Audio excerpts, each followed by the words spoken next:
नमस्कार, जय जोहार, बहुत स्वागत है आपका गुहार छत्तीसगढ़ में। मैं हूं विवेक पांडे आपके साथ। तो आरक्षण मामले पर हाईकोर्ट के फैसले के बाद से ही छत्तीसगढ़ में इस मसले पर सियासत थमने का नाम नहीं ले रही है।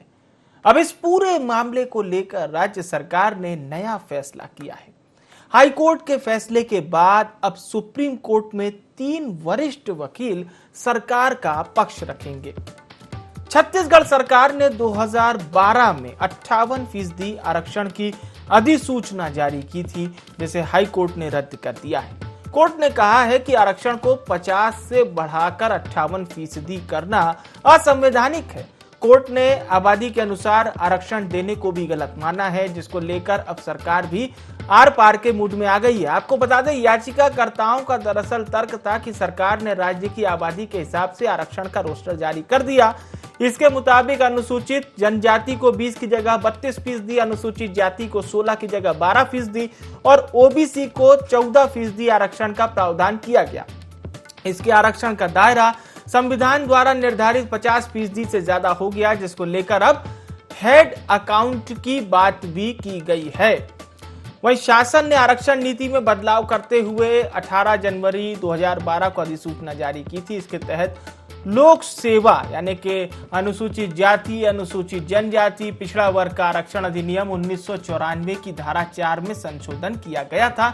इसके अनुसार अनुसूचित जनजाति वर्ग को 32%, अनुसूचित जाति वर्ग को 12% और पिछड़ा वर्ग को 14% आरक्षण का प्रावधान किया गया था, जिसको अब कोर्ट ने खारिज कर दिया है। इसे लेकर मंत्री रविंद्र चौबे ने कहा कि आरक्षण को लेकर हाईकोर्ट का आदेश प्रदेश का ज्वलंत मुद्दा है, राज्यपाल को सारी स्थितियों से अवगत कराया होगा। साथ ही विपक्ष के आरोप जब लगने लगे तो डॉक्टर रमन सिंह की सरकार के द्वारा सबमिट किए गए रिपोर्ट के आधार पर भी हाईकोर्ट का यह फैसला आया है, इसलिए विपक्ष को आरोप लगाने का कोई अधिकार नहीं है, ऐसा उनका कहना है। साथ ही कहा कि अब हेड काउंट करने के बाद हम सुप्रीम कोर्ट जा रहे हैं, तो निश्चित ही हमारे हक में फैसला आएगा। ये संसदीय कार्य मंत्री रविंद्र चौबे की जानकारी थी। उधर अगर हम बात प्रदेश के मुखिया सीएम भूपेश बघेल की करें तो उन्होंने कहा कि छत्तीसगढ़ सरकार ने हेड काउंट के आधार पर चैलेंज करने की तैयारी की है, जिसका जो हक है उसे मिलना चाहिए, वे इस पक्ष में है। उन्होंने कहा कि हमारी सरकार इस दिशा में काम कर रही है। आरक्षण पर हाईकोर्ट के फैसले से हम सहमत नहीं है। 3 वकीलों को हायर कर हमने इसके खिलाफ सुप्रीम कोर्ट में अपील की है।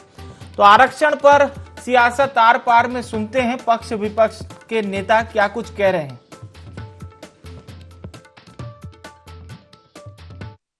आज कोर्ट का फैसला है, इसका मतलब है कि वर्तमान सरकार ने इस पूरे मामले को उतनी गंभीरता से नहीं लिया जितना इस मामले को लिया जाना चाहिए था, और आज आरक्षण वापस फिर कम हो चुका है। तो मुझे लगता है कि सरकार सुप्रीम कोर्ट में के बड़े वकीलों को लाकर इस गंभीर मुद्दे को पूरी ताकत के साथ लगाना था, मगर सरकार की गंभीरता दिख रही है कि आज फैसला उनके विरोध में आ गया। यहाँ पर हमारा क्वांटिफाइबल डाटा जो है हेड काउंट करने की प्रक्रिया चल रही है। अब जैसे ही वो पूरा होता उसके बाद हम इसको वहाँ प्रस्तुत करते, तो ये प्रस्तुत करने के पहले ही हाई कोर्ट ने आदेश कर दिया। इस कारण से ये परिस्थितियाँ निर्मित हुई हैं। या तो आगे की कार्रवाई अपन सुप्रीम कोर्ट जाएंगे, और चूँकि हमारी तैयारी है और क्वांटिफाइबल डाटा हम बहुत हद तक कर चुके हैं, तो पूरा होने के बाद मंत्रिमंडल के समक्ष ये बात रखी जाएगी और जो निर्णय होगा वो किया जाएगा। विद्युत शुल्क का विधेयक है, दूसरा जल प्रबंधन का विधेयक है, तीसरा सहकारी सोसाइटियों में हम लोगों ने जो संशोधन विधेयक भेजा हुआ है, चौथा भू राजस्व का विधेयक है, और 5वां तकनीकी विश्वविद्यालय के कुलपति के कार्यकाल बढ़ाने वाला विधेयक है। इन सारे विधेयकों पे महामहिम के चर्चा हुई है। हेड काउंट करने के बाद हम सुप्रीम कोर्ट जा रहे हैं, तो निश्चित रूप से फैसला हमारे हक में आएगा। लापरवाही तो उन्होंने की और आरोप हम पे लगाया। 2005 से ही केंद्र सरकार ने उसको पत्र लिखा, उसको दबा के रखे। उसके बाद जब आंदोलन हुआ तो 2012 में लागू किया, और लागू किए तो उसके पूरे तैयारी बिना उसे किया, और उसके कारण से खामियाजा भोगना पड़ा था। और इसके खिलाफ में हम लोग सुप्रीम कोर्ट गए हैं और बड़े वकीलों को लगाए। और सुप्रीम कोर्ट में हम लोगों ने जो हाई कोर्ट का जो फैसला है उसके विरुद्ध में सुप्रीम कोर्ट गए हैं, जिसमें बड़े जो वकील हैं उसको हम लोगों ने लगाया। तो आपने सबके बयान सुने और बयान सुनने के बाद आपको ये समझ में आ गया होगा कि सत्ता पक्ष के लोग ये कह रहे हैं कि गलती उनके समय में हुई थी, हम इसे ठीक करने जा रहे हैं, जबकि विपक्ष के लोग ये कह रहे हैं कि सरकार सही तरीके से आंकड़े कोर्ट में प्रस्तुत नहीं कर पाई। अब हम इस खास विषय पर चर्चा शुरू करते हैं। जो मेहमान हमारे साथ जुड़ रहे हैं उनका परिचय आपसे करा देता हूं। शशि भगत जी हमारे साथ जुड़ रहे हैं, प्रवक्ता हैं आप कांग्रेस के, बहुत स्वागत है। छत्तीसगढ़ के वरिष्ठ पत्रकार उचित शर्मा साहब भी हमारे साथ जुड़ चुके हैं, आपका भी बहुत स्वागत है। और भारतीय जनता पार्टी से प्रवक्ता विकास मरकाम जी भी हमारे साथ जुड़ चुके हैं। चर्चा की शुरुआत उचित शर्मा साहब आपसे। याचिकाकर्ताओं का ये कहना था कि तत्कालीन सरकार ने जब 2012 में अधिसूचना जारी की थी 58% आरक्षण की, तो वो गलत थी और बाकायदा उन्होंने अपनी तमाम तर्क भी उच्च न्यायालय के समक्ष रखे। अब उच्च न्यायालय ने इस फैसला दिया है, 58% आरक्षण को गलत माना, लेकिन अब सरकार सुप्रीम कोर्ट जा रही है। तो पहले तो मैं आपसे केवल यही जानना चाहूंगा, जाहिर सी बात है सरकार का ये बताना भी उतना ही उचित है कि देखिए तर्क सम्मत हम लोग कर रहे हैं, लेकिन एक बेनिफिट आप किसका मान के चल रहे हैं, रमन सिंह सरकार का या आज जो सरकार है भूपेश बघेल की, इस पूरे मामले को लेकर? इसके पहले 2012 में लगभग 17 याचिकाकर्ता इस पे लगे हुए थे जी। 17 याचिकाएं लगी हुई थी जी जी। और वहां से ही उसको कि ये गलत है, इसकी चीजें तर्कसंगत नहीं है, नीतिगत नहीं है, असंवैधानिक है, तमाम वो चीजें हुई थी और वो बातें आई थी जो पहले से जो याचिकाकर्ता उसको डिस्कस कर रहे थे मीडिया के माध्यम से, बहस के माध्यम से, लोगों के माध्यम से जो बातें चल रही थी, जो पेपर के माध्यम से समझ में आ रहा था कि ये असंवैधानिक तरीके से उन्होंने एक चीजें हो रही है, उन्होंने अपना पक्ष भी रखा। लेकिन सवाल ये उठता है कि ये पिछली सरकार ने जो दस्तावेजी प्रमाण दिए, ये जो अपने तर्क दिए और जो अपनी उस पे अपने कागज सबमिट किए हैं, उसी आधार पे उसको आगे करना था, दायित्व था वर्तमान सरकार का। वर्तमान सरकार भी उस दायित्व को कितना निभा पाई, नहीं निभा पाई, या कितनी संजीदगी से उन्होंने लिया और 58% वाले चीजों को वो वापस इस सरकार को बैकफुट पे लाना पड़ा। अब कुल मिला के इसमें टोटल राजनीति हो रही है और इसके अलावा कुछ नहीं। हकीकत ये है कि इनका कह रहा है कि आपने वकालत ढंग से नहीं की, वकील अच्छे नहीं रखे। अब अच्छा बुरा ये चीज क्या होती है? सभी वकील बहुत अच्छे जानकार चीजें होती हैं क्या? केवल दिल्ली से बुला के कुछ बड़े वकीलों को खड़ा करके वही वकील बहुत अच्छे वकील होते हैं? जब तक कोई बड़े नामचीन या बड़े 40 लाख 50 लाख वाले वकील ना आए तब तक क्या कोर्ट में फैसले नहीं आते क्या? ये बातें टोटली अब गलत है। केवल सिंपली दोनों ही पक्ष इस पे राजनीति कर रहे हैं। हकीकत में कोर्ट ने अपने सिस्टम को अपने नजीर पेश करते हुए उच्च न्यायालय ने अपने निर्णय दिया है। बावजूद इसके जो सुप्रीम कोर्ट का एक जाने का जो रास्ता बचा है, हेड काउंट वाला भी बड़ा टेक्निकल मुद्दा, जो अकबर जी बात कर रहे थे कि वो जो बहुत टेक्निकल मुद्दा है कि हेड काउंट होंगे। अभी जो जनगणना चल रही है, जातिगत आधार पर चल रही है कि हमारे पास ओबीसी कितने हैं, एससी कितने हैं, एसटी कितने हैं, उसके बाद थोड़ा सा इस सरकार का पक्ष मजबूत नजर आएगा, तब चीजें कुछ अलग हो सकती है। लेकिन एक तकलीफ ये भी है कि जो हाईकोर्ट ने जो नजीर मानी है या नजीर पेश की है इस निर्णय को लेते वक्त, और वो सुप्रीम कोर्ट की गाइडलाइन के तहत मानी है। सुप्रीम कोर्ट की उन्होंने एक हवाला दिया है, सुप्रीम कोर्ट की निर्णय का हवाला दिया है। तो सुप्रीम कोर्ट के निर्णय का हवाला देते हुए हाईकोर्ट ने ये निर्णय किया है। तो ऐसे समय में सुप्रीम कोर्ट जाना, फिर वहां से कोई अलग निर्णय की उम्मीद करना, ये थोड़ा सा तर्कसंगत नहीं लगता विवेक जी। तर्कसम्मत नहीं लगता, बिल्कुल ठीक है। और अब हम जानने की कोशिश करते हैं कि कांग्रेस के प्रवक्ता क्या कुछ कह रहे हैं। शशि जी, सीधे तौर पर यही मैं आपसे जानना चाहूंगा, आपकी सरकार का क्या स्टैंड है इस पूरे मामले को लेकर? जी। सभी भाइयों को मैं प्रणाम करता हूं और मैं पहले स्पष्ट तो ये कर देना चाहता हूं कि केंद्र की जो तत्कालीन सरकार थी 5 जुलाई 2005 को ये मध्य प्रदेश, छत्तीसगढ़ सहित पूरे देश के राज्यों को ये चिट्ठी जारी किया। उसमें जारी ये किया था कि 12% आरक्षण एससी का, एसटी का 32%, और ओबीसी का 6%। और उसको दबा के रखा था 2005 से लेके 2011 तक डॉक्टर रमन सिंह साहब ने। आदिवासी के जनप्रतिनिधियों का समय समय पर ये मांग चलता रहा जी, दबाव बनता रहा, नजदीक चुनाव का आता रहा, तो सोना खान में डॉक्टर रमन सिंह साहब ने एक डिक्लेयर किया कि आरक्षण हम 32% भी देंगे, और साथ ही साथ उनने एक काम और कर दिया, जो 6% का होना था उसने सीधा सीधा बिना सोचे समझे, जैसे कि लॉकडाउन कर दिया था मोदी जी ने, ठीक उसी तर्ज पर आरक्षण बिना सोचे समझे लागू कर दिया। और इस लागू करने से एसटी, एससी और ओबीसी के लोगों में संशय की स्थिति पैदा हो गई कि अब क्या होगा, क्योंकि ईडब्ल्यूएस आरक्षण आप कह रहे हैं, ईडब्ल्यूएस आरक्षण कह रहे हैं आप? 58% कर दिया। जी बताएं। नहीं, आप ईडब्ल्यूएस आरक्षण के बारे में बात कर रहे हैं, क्या क्लियर होता रहे? जी जी एक बार और बोले। मैं आपसे ये कह रहा हूं कि आप ईडब्ल्यूएस आरक्षण का जिक्र कर रहे हैं क्या, जो 10% मोदी सरकार ने दिया था? नहीं, उस तरफ मैं बिल्कुल नहीं जा रहा। मैं जिस विषय पे आपकी चर्चा है, हमारी चर्चा है, उस विषय पे हूँ। हाँ, 12, 32 और 6% आरक्षण होना था, और उसकी जगह ओबीसी को उनने 6 की जगह 14% दे दिया। अच्छा, और ठीक है, 14% दिया तो अब 50% हो गया, 1% अब हो गया। और वहां सीधा सीधा जो इंदिरा साहनी वाला जो गाइडलाइन था उसका भी उल्लंघन हुआ, केंद्र सरकार के आदेश का भी, जब तत्कालीन गवर्नमेंट मनमोहन जी की सरकार थी उसके आदेश का भी उल्लंघन हुआ, मनमाने तरीके से कुछ भी लागू कर दिया।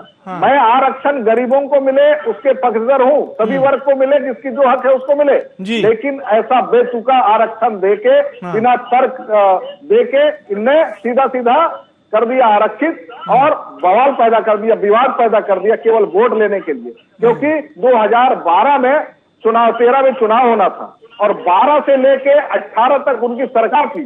उस दरमियान उनने ऐसा कोई स्टेप नहीं उठाया जिससे ये बात आ जाए। ये तो हलफनामा 2012 में ही आ चुका था, करा चुका था कोर्ट। तो क्या 2012 से 18 तक डॉक्टर रमन सिंह साहब और भारतीय जनता पार्टी सो रही थी क्या? पूछ लेते हैं, ये आपने अहम सवाल उठाया है। शशि भगत जी ने कहा है, विकास मरकाम जी, की जो 58% आरक्षण की अधिसूचना साल 2012 में तत्कालीन रमन सरकार ने जारी की थी, वो क्लैरिफाई नहीं था पूरा का पूरा मामला, केवल और केवल वोट को लेने के लिए था, और 6 साल भी उस मामले पर कुछ नहीं हुआ। ये शशि भगत जी सवाल पूछ रहे हैं आपसे। 2 बातें आपके समक्ष रखना चाहता हूँ जी। अभी जैसे हमारे कांग्रेस के मित्र ने बताया कि 5 जुलाई 2005 को केंद्र सरकार की तरफ से कोई नोटिफिकेशन जारी हुआ था या कोई निर्देश प्रदेश सरकार को जारी हुआ था, जिसमें उन्होंने कुछ आंकड़े भी रखे। मैं माननीय प्रवक्ता जी से जानना चाहता हूं कि आज भी वो अपने स्टैंड पे कायम है क्या? केंद्र सरकार ने जो गाइडलाइन उस समय दी थी, वो गाइडलाइन आज भी वो यहाँ जारी कर सकते हैं। उस गाइडलाइन के आधार पे एक विधेयक लाएं और उस विधेयक को विधानसभा से पास कराएं। उनका आज बहुमत भी है और वो 50% के अंदर भी रहेगा, तो इनको सुप्रीम कोर्ट जाने की जरूरत नहीं पड़ेगी। ये क्या ये कर सकते हैं क्या?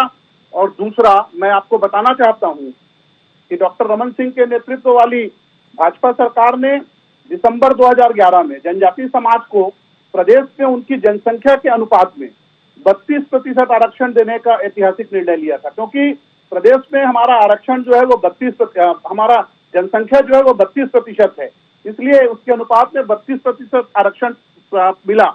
और 2018 सरकार रहते तक उक्त आरक्षण हमारी सरकार ने प्रदान किया। उच्च न्यायालय में विभिन्न याचिकाएं दायर हुई। उचित शर्मा जी ने बताया कि 17 याचिकाएं दायर हुई। याचिकाएं दायर होने के बाद भी कभी किसी को स्टे नहीं मिला। इसलिए स्टे नहीं मिला क्योंकि उच्च न्यायालय में भारतीय जनता पार्टी की सरकार, रमन सिंह की सरकार जनजातीय समाज के साथ मजबूती के साथ खड़ी रही और उनके पक्ष में जो भी कोर्ट जानकारी मांगता था वो जानकारी देती रही। पर मरकाम जी, एक आरोप भूपेश बघेल जी ये भी लगा रहे हैं कि आपकी सरकार ने सही तरीके से ये आंकड़े प्रस्तुत नहीं किए थे, इसीलिए आज भूपेश सरकार को ये सब भुगतना पड़ रहा है। ये तो सीधे तौर पर आरोप लगाया था उन्होंने रमन सिंह जी के ऊपर। 2018 में कांग्रेस की सरकार इस प्रदेश में आई और उस दिन से जनजातीय समाज के साथ षड्यंत्र होना प्रारंभ हुआ।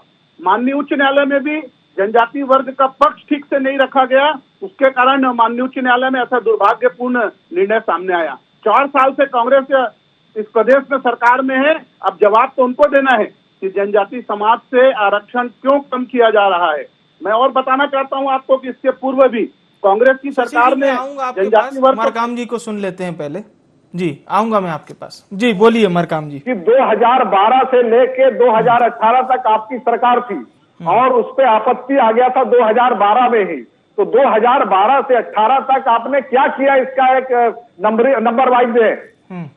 चलिए ठीक है मरकाम जी आप अपनी बात। शशि जी पहले हम मरकाम जी को सुन लेते हैं। कोविड का पीरियड रहा। हाँ ठीक है बोलिए। 2018 से सरकार आने के बाद 2 साल तक कोविड का पीरियड रहा। उस दरमियान आपने भी देखा कि कोर्ट कचहरी सारा का सारा बंद था। उसके बाद उसको फ्लो में आने के लिए लगभग लगा 3.5 बरस तक उसी में गुजर गए, 3 बरस तक। उसके बाद जो किया आपके, और एक अहम बात बताना चाहता हूँ। हाँ। आप आपत्ति के बाद आपकी सरकार ने, डॉक्टर रमन सिंह जी की सरकार ने, तत्कालीन भारतीय जनता पार्टी की सरकार ने एक एफिडेविट पेश किया। उस एफिडेविट में अध्यक्ष रहे जो पूर्व आपके होम मिनिस्टर साहब का के अध्यक्षता में कमेटी गठित की गई। उसका कोई जिक्र नहीं था कि इसके बाद हम उसकी अनुशंसा को हम लेंगे कोर्ट में, और उसी बिना पे वो उनकी अनुशंसा को अस्वीकार कर दिया गया। तो ऐसे बेतुकी निर्णय लेना ये SC और OBC के खिलाफ जी पूरे प्रदेश में नहीं पूरे देश में खिलाफ है। मैं इस पर विकास जी से जवाब लूंगा, उससे पहले हम उचित जी का रुख करते एक बार फिर से, क्योंकि उचित जी ये मामला फिर से ऐसे ही कॉम्प्लिकेटेड हो जाएगा।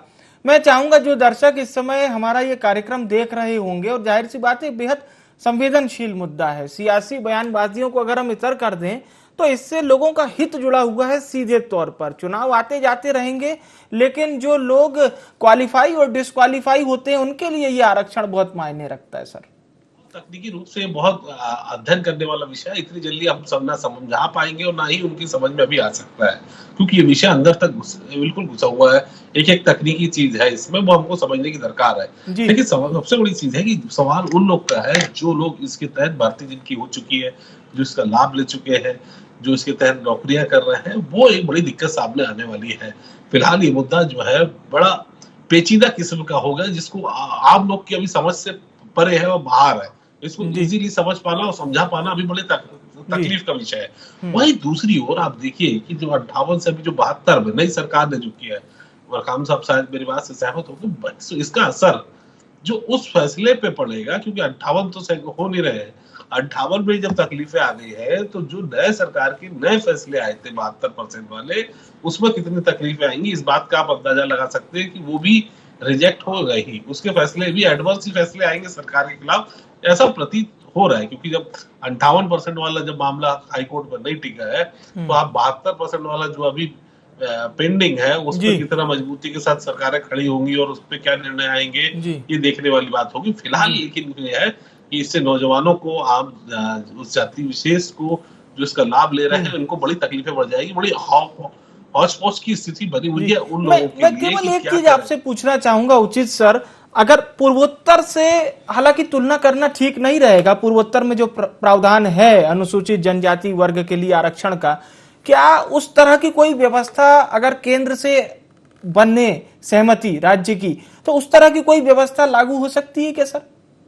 हो रहा है उससे केंद्र सरकार और राज्य सरकार के बड़े मधुर संबंध होना और तकनीकी रूप राजनीतिक रूप से बड़े मधुर संबंध मुझे नहीं लगता कि ऐसे हों, और ये केवल बेनिफिट लेने वाली कोशिश करेंगे कि हमारी सरकार आएगी तब हम करेंगे, आपकी सरकार में हम चीजें नहीं। तो वो पहलू आप देख सकते हैं विवेक, कि वो जो आप चल रहा है कि आपसी सामंजस्य या चीजों से या बहुत कुछ उस मधुर रिश्तों की वजह से वो चीज हो जाए जो अन्य राज्यों में है। जैसे पिछली बारी शशि भाई साहब जैसे बता रहे थे कि तेलंगाना या आंध्रा का या तमिलनाडु का वो एग्जांपल दे रहे थे, ये अन्य प्रदेश में ऐसी व्यवस्था है जो हमारी वर्तमान मांग है उससे ऊपर भी, उसके समकक्ष भी, उसके बराबर भी दिए जा रहे हैं। लेकिन वहां की स्थिति, हमारे यहाँ की स्थिति थोड़ी अलग अलग है, रेशियो जो है वो अलग अलग है। तो भी जब तक ये स्थिति हेड काउंट वाली स्थिति, हेड काउंट वाले तर्क, हेड काउंट वाले फैक्ट एंड फिगर, वो चीजें नहीं आएंगी, उसके जब तक ये सही जगह पहुंच पाना, सही निर्णय पे पहुंच पाना जो है वो नहीं हो पाएगा, वो संभव नहीं हो पाएगा। इसलिए इस निर्णय आने के पहले वो जो पक्ष है आपका, जो अकबर साहब बोल रहे थे, ये हेड काउंट वाली स्थिति क्लियर रहे कि हमारे यहाँ ट्राइब कितने हैं, हमारे एससी कितने हैं, हमारे ओबीसी कितने हैं, और इन लोगों की इस जनसंख्या के हिसाब से हम उन्हें ये रेशियो में आप रिजर्वेशन देना चाहते हैं, तो वो अगर तर्क प्रस्तुत करने में वो अगर सफल हुए तो निश्चित तौर पे सरकार के पक्ष में फैसला आएगा। अगर लेकिन जो आपसी और राजनीतिक सामंजस्य की जो विवेक आप बात कर रहे हैं उसमें कोई तो मुझे दिखता नहीं है। जी जी ठीक है। अब मरकाम साहब का रुख करते हैं, क्योंकि मरकाम जी जो बात शशि भगत जी ने कही थी, आप पहली बात तो उन सवालों का जवाब भी दे सकते हैं। मरकाम जी, अगर मेरी आवाज आप तक पहुंच रही हो सर तो। जी बिल्कुल पहुंच रही है। मैं आपके माध्यम से बताना चाहता हूं कि कांग्रेस की सरकार अनुसूचित जनजाति वर्ग के संवैधानिक अधिकारों की रक्षा करने में हर जगह नाकाम रही है। चाहे वो ये आरक्षण का मुद्दा हो, चाहे वो प्रमोशन में रिजर्वेशन का मुद्दा हो, चाहे 22 जातियों को जो हमने मात्रात्मक त्रुटि के आधार पे जो उनको सहूलियतें दी थी वो भी हाई कोर्ट में अपास घोषित हो गया। जितनी भी प्रकार की समस्याएं जो है वो मामला जो कानूनी हुआ, हर जगह भूपेश बघेल की सरकार जनजाति वर्ग की उपेक्षा करते हुए न्यायालय में 65 त्रुटि के नाम पे ऐसे सुन नहीं पाएंगे शशि जी, बहुत गंभीर मुद्दा है। मैं चाहता हूं मरकाम जी अपनी बात पूरी कर लें, आप भी अपनी बात रखिएगा, ताकि आप दोनों की जो पार्टी। ठीक है, पहले मरकाम जी आप बोल लीजिए, उसके बाद शशि जी बोलेंगे। बोलिए। आप पता करवाइए। आरक्षण के मामले में भी जो है इंदिरा साहनी केस में पहली बार ये मामला सामने आया था कि 50% से अधिक आरक्षण की सीमा नहीं होनी चाहिए, परंतु विशेष परिस्थिति में वो आरक्षण की सीमा पार की जा सकती है, ये निर्णय में था। लेकिन आपको विशेष परिस्थिति बताना है। आपने 4 साल तक विशेष परिस्थिति नहीं बताया। आपने जो है अपने जो रिपोर्ट पेश किया उस पर ये नहीं बताया कि छत्तीसगढ़ का 67% हिस्सा, 2/3% हिस्सा जो है अनुसूचित क्षेत्र है, 5वीं अनुसूचित क्षेत्र यहाँ 67% हिस्सों में लागू है। आपने बताया नहीं, आप क्या मजाक कर रहे हैं? कांग्रेस के लोगों से मैं पूछना चाहता हूँ, आप एक बार पढ़े, रिपोर्ट पेश किया है हाई कोर्ट में, उसने बताया नहीं। चलिए, आपने सीधे आरोप ये लगाया है। अब हम शशि जी का रुख करते हैं। शशि जी, मरकाम साहब का ये कहना है कि सही दावे आपने प्रस्तुत नहीं किए। तो मैं एक बात बोलना चाहता हूँ, भारी दबाव के बीच में, भारी दबाव के कारण सोना खान राष्ट्रपति साहब ने ये डिक्लेयर किया कि आरक्षण हम फलाने तारीख से लागू कर रहे हैं, और बहुत ज्यादा लोगों ने आंदोलन किया उस दरमियान में, और सारे के सारे वो अधिकारी कर्मचारी सहित सारे आदिवासी समुदाय को जेल में जाना पड़ा, हिरासत में जाना पड़ा। और हिरासत में जाने वाले यही राम विचार नेतान साहब है, नंकी राम कंवर साहब है, और केदार कश्यप जी हैं। कई लोगों का हाथ पैर टूट गया। ठीक जी, आप जी। और उसी दरमियान क्या होता है, बात पता लगेगा कि इंदिरा साहब है।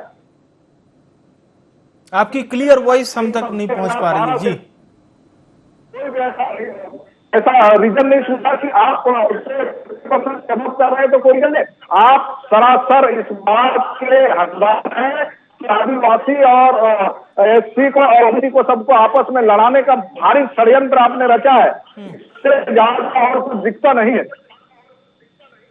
आपको मैं स्पष्ट रूप से बता देना चाहता हूं, जो भी स्थिति पैदा हुई भारतीय जनता पार्टी की वजह से हुई, उस सरकार की वजह से हुई।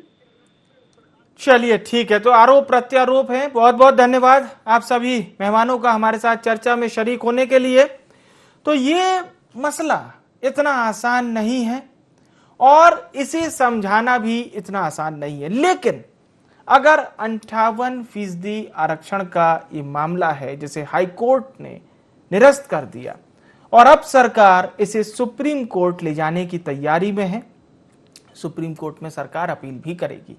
बड़ा सवाल यही है, प्रावधानों के तहत, जैसा कि विशेष प्रावधानों के तहत अन्य राज्यों को 50% से ज्यादा आरक्षण मिला है। उदाहरण के तौर पर अगर हम पूर्वोत्तर की बात करते हैं तो वहां पर एसटी को, अनुसूचित जनजाति को आरक्षण दिया गया है। क्या वो व्यवस्था छत्तीसगढ़ के लिए लागू हो सकती है? हालांकि ये पूरा एक सर्वे का विषय होगा, केवल सरकार के लिए नहीं बल्कि साथ ही साथ ये कोर्ट के लिए भी बेहद जटिल विषय होगा। देखना होगा कि कौन अपना पक्ष कितनी मजबूती के साथ सुप्रीम कोर्ट में रखता है। गुहार छत्तीसगढ़ में इतना ही। मुझे आने विवेक को दीजिए इजाजत। नमस्कार।